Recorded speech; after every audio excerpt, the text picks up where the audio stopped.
ప్రకాశం జిల్లా అద్దంకి నియోజకవర్గ పరిధిలో ఇంధన కష్టాలతో వాహనదారులు ఇబ్బందులు పడుతున్నారు. దాదాపు అన్ని బంకుల్లో పెట్రోల్, డీజిల్ నిల్వలు నిండుకున్నాయి.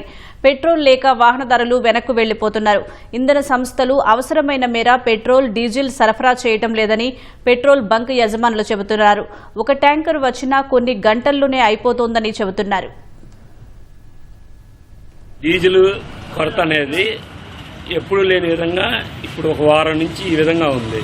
ఎందుకని మేము కంపెనీ వాళ్ళని అడిగినా కూడా ఆర్డర్ వస్తుంది చేస్తున్నారన్న. అంతకుముందు క్రెడిట్లు ఇచ్చే కంపెనీలన్నీ కూడా క్రెడిట్ అనేది తీసేస్తే నెల నుంచి ఆ క్రెడిట్ మొత్తాన్ని మేము క్లియర్ చేసేసి అడ్వాన్స్ పేమెంట్లు కడుతున్నా కూడా లోన్లు రావటం లేదు.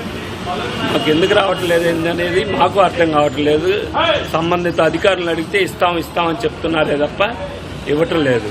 జనం మాత్రం మమ్మల్ని చాలా ఇబ్బందికి గురి చేస్తున్నారు. ఒక్కసారిగా అందరూ వచ్చి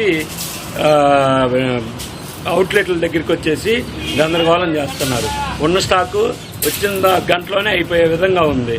వచ్చినట్టుగా అందరంగా కూడా ఎక్కువ పట్టలేకపోతున్నాం. కస్టమర్ వచ్చేసేటప్పటికి చాలా ఇబ్బందులకు గురి చేస్తున్నాడు.